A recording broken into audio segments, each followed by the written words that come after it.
design inspiration for your bathroom? Are you confused about which color combinations to use or which material to use, whether it's tile, marble, or what type of fittings to use for your bathroom? Should you go for a chrome finish or should you go for a colored finish? Well, don't worry, because in this video, I'm going to be explaining to you how exactly we've designed this fabulous bathroom. Coming from the color combinations to the bath fittings and everything that you need to know. We're also going to be sharing tips about some storage packages that we've used in this video. So stay tuned till the end of the video. Hi guys, I'm Tanvi Sixeria, the founder and CEO of Little Miss Designer. If you're here to find out about the tips, tricks and hacks and anything to do with interior design, then you're at the right place. I can't wait to talk about everything to do with this bathroom. I'm going to be talking about the color combinations to the layout as to why we exactly put where we put what. And this is really going to help you when you're planning the layout for your bathroom, understanding where is the plumbing line going and why you should put certain things where. I'm also going to be talking about what are the kind of fittings that you should use so that it is also budgeted at the same time it looks really classy. So let's get right into the topic. I'm going to be sharing with you all of the secrets and insights we've used to design this bathroom. The topics that we're going to be discussing are 1. Layout, 2. Color combination and materials, 3. Lighting, and 4. One of the most important is the styling, which I'll talk about right at the end of the video. Now, of course, it's very important to make your bathroom looking exquisitely from the outside. But what's very important is to understand the layout of the bathroom, which no one really talks about. It's very important because it's important to understand what goes where. For example, mainly there are 3 things that you should incorporate in the bathroom. 1 is your shower area, 2 is your WC area, and 3 is your basin area. Understanding that the WC area and the basin area comes in the not wet area, whereas your shower area is the wet area of your bathroom. So ensuring that the wet area is furthest away when you are entering from the door of the bathroom is one of the smartest things that you can do. Reason is very simple. When you enter the bathroom, you do not want to fall and slip and hurt your head. So being smart about it, it's very simple. Put the shower area right at the end of the bathroom as further away as you can, and keep the WC, which is the dry area, in front of the bathroom door. And on the extreme left or right of it, you should keep a nice long bathroom counter with a beautiful basin on it. You can either have a countertop or under counter basin, that's completely on you. But the one that we have used for this specific bathroom is a countertop, and if you see, it's a beautiful blue color basin, which I'll talk about later when we talk about the colors. Now, I know that some of you might be thinking that the shower area could be wet, but there's usually always a partition or something segregating it so that the wetness doesn't affect you. Well, yes, of course, you can do all of these things. You can add a partition door, but however, it is just always better to add an extra precaution to do this. There's no harm, right? So discussing about the layout, in this bathroom, if you see, right when you enter from the door, on the left we have a nice long bathroom counter. Right in front of the door, there is a nice beautiful WC with the flush plate above that. And on the right of that is the shower area on which you can enter and have a nice beautiful shower. When you're planning the plumbing of the bathroom, ensure that the plumbing is very close to the duct. The duct is basically a particular part which is built in the building or the society that you're living in which all the pipes go in, the drainage pipes, the water pipes coming in and out all across from the building from the top to the bottom. So to ensure that the WC and all the water related bodies are close to this duct line is going to help you because you're going to have less wastage of space. Now let me explain to you how. So for example, let's say if the pipeline is really far and your WC is not in that same line. So what happens is that you're going to have to use a lot of extra piping to connect from the pipe which is from the duct to your bathroom, which is going to be an extra amount of cost. You do not want that. So try to keep your bathroom close to the duct. And second thing is, when you're also planning your WC, ensure that there is no concrete wall, also known as an RCC structure, because unfortunately when you're having the pipings for the WC, they're all concealed and you cannot break through into this. So you're going to have to create an extra separate ledge of at least 6 inches to have those pipings going through in case you have an RCC structure. So do not make this mistake. Only if it is absolutely not possible and that you have no other option, only then do it. Otherwise, please ensure that there is a wall, that is a normal brick wall behind the WC and not an RCC structure, so that you can save on money as well as space of at least 6 inches. Well, now that you've understood the layout of the bathroom really well, let's get into the next point, which we're going to be talking about the color combination and materials. So 2. The color combination has a lot to do with the color which I'm actually wearing. Any guesses? Yes. So we have used a lot of blue and black in the bathroom, and along with that also grey. Now when we were deciding the color combination for this bathroom, we really made sure that we use the 60-30-10 rule. In case you're not familiar with what this rule is, you should definitely check out the link that I'll leave in the description below, so that's going to help you. But in simple sense, that when we're choosing the colors, we've used 60% as the main color, which is grey. We've used 30% as a mid color, which is black. And we've used 10% as the pop little highlighter color, which is blue. Now let me explain to you how and where we've used this. So basically, on the grey tiles all across the bathroom, there's a beautiful little finish, rough finish to that. Making sure that the flooring and wall is the same, we wanted to keep it a very neutral color shade because the pop colors are going to be the other colors used in the bathroom.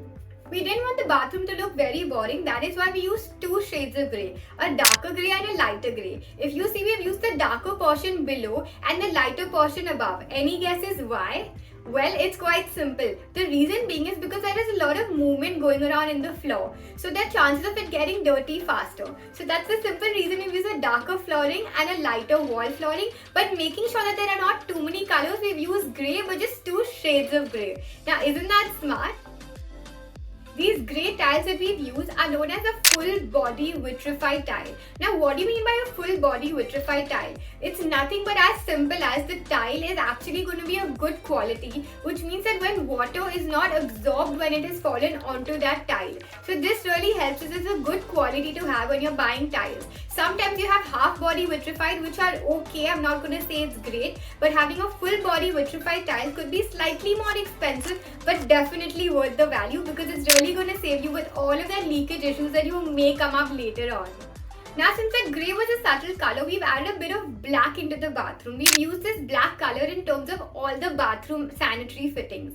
We've used this for the shower fittings, to the basin tap fittings faucet, and also the flush plate of the bathroom WC. Now what happens is, ensure that when you're designing your bathroom also, do not have different colors of the fittings. That's going to look really funny. There's a reason that these series come out of same colors and same types, so that there is some monotony happening throughout the bathroom. The one we have used in this bathroom is of a Jaguar series, and the particular product of this is known as Opal. So this Opal series of the Jaguar sanitary fittings is one of a great product that we've used. We've specifically used a black matte finish because the glossiness was not going to stand out really well with this look, so we have chosen matte. But in case you're familiar, you really like the glossy one, you can use that too. And the last pop of color which I'm talking about is blue. Yes, the blue is the highlighter color. Now of course, since it's a much brighter, bolder color, we had to use very little bit of it. So remember the 10% rule? Yes. So what we've done is we've used this blue in very small amounts. We've used it to actually highlight the beautiful basin which you see on the countertop, and of course add a little more on the napkins and the small artifacts around the bathroom. So this blue, grey and black combination looked absolutely spectacular on the client and us both loved it. Now if you see the basin area, what we've done is under the blue, we've created a nice beautiful counter. Now on the counter, we've used this material known as quartz. Now quartz is a great material to use if you're using it in your bathroom counters because it's really good with quality in terms of there is no water that is going to go through it and it looks beautiful. So of course, to match the tiles, we actually chose the same grey color on the countertop, but the only thing is that the difference in the material, that this was quartz and that was a vitrified tile. And the same material that we've used on the countertops is being used even on the window frames and the door frames. Of course, you can have wooden, but I never recommend to have wooden door frames and window frames because it might get spoiled with a lot of moisture coming from the rain and also from the bathroom, which is always going to be used. So I always recommend to have a marble or a stone finish door finish and window finish because it's going to look also really nice and it's going to help you maintain and keep that bathroom for really long without any trouble. Now since we didn't want to add any more color into the bathroom, if you see under the countertop, we've given you some storage with shutters, and these shutters are a simple white. So because it was white, we didn't want to get dirty and have to have a lot of maintenance. We've kept it simple by using a really nice laminate from Green Lamp Company. Now this white laminate is not only easy to clean, but being light is something you have to be very careful with. So keeping that in mind, we've definitely chosen a laminate finish, and this is usually of a 1 mm thickness. So I hope you've got a better understanding of the color combination and the materials we've used in this bathroom. So just concluding, the color combination that we've used is black, blue and grey, and the materials that we've used are full body vitrified tiles for all the walls and flooring, along with the quartz for the countertop and laminates for the shutter storages.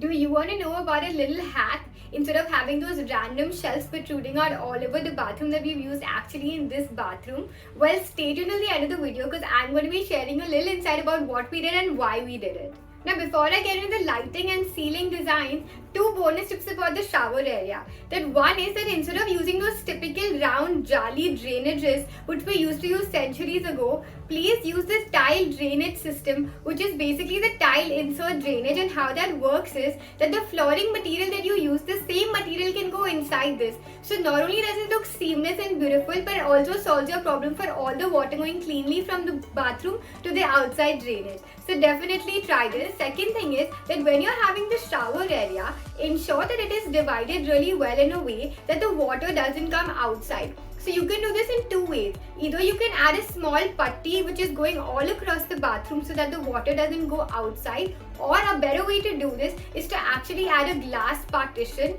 Now how you can do this is that you can have a fixed glass and next to that you can have a door. The door can be openable or sliding depending on the space that you have. Preference is always to have an openable door, but if you see in this particular bathroom there was not enough space.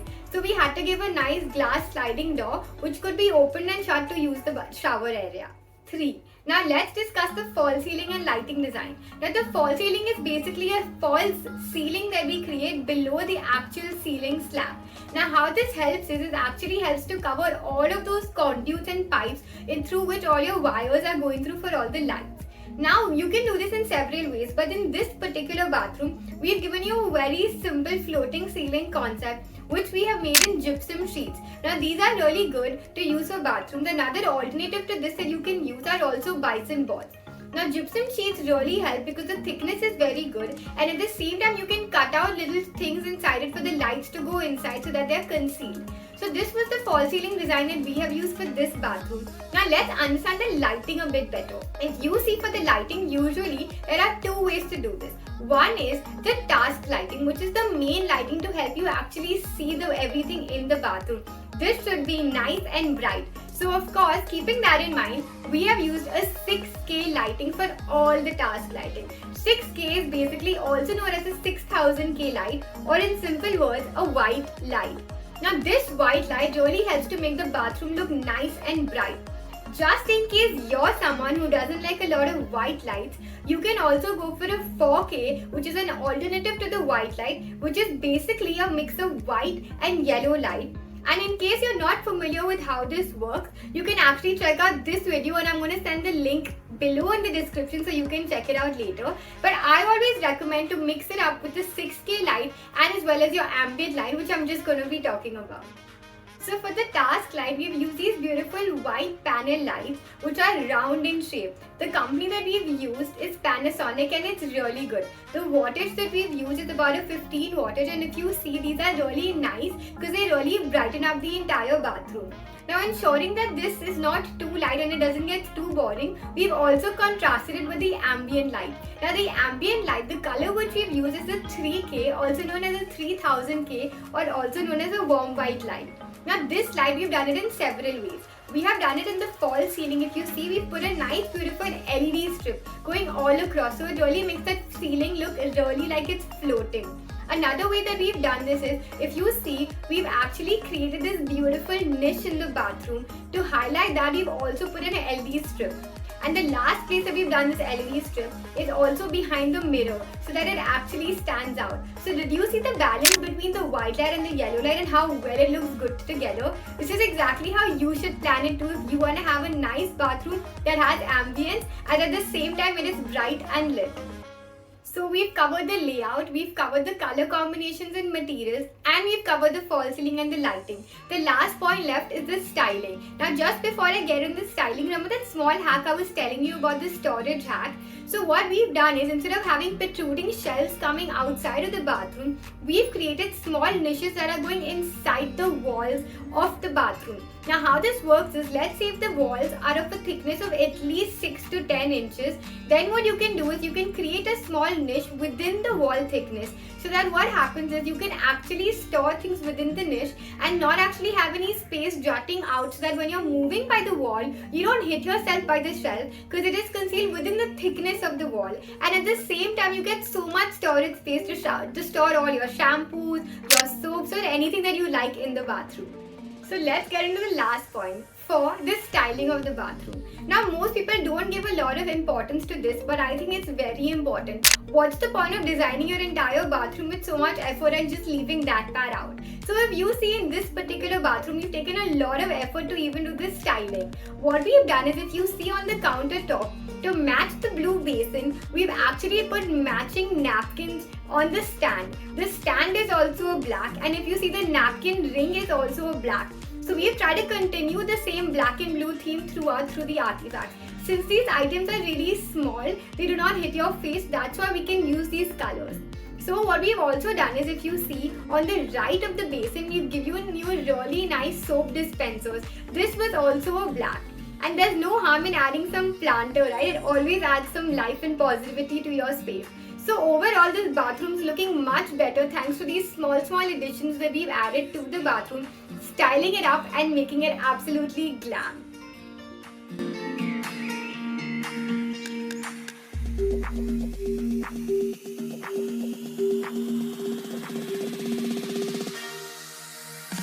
Well, I had a blast designing the bathroom, and more of even talking about it and sharing these images and videos with you. I hope you found this video helpful and it gives you some inspiration or some help when you're designing your bathroom. If you enjoyed this video, then comment below and let me know which part you liked the most. And of course, don't forget to like, share and subscribe and hit that notification bell so that you don't miss out on the next few videos coming up. Thank you.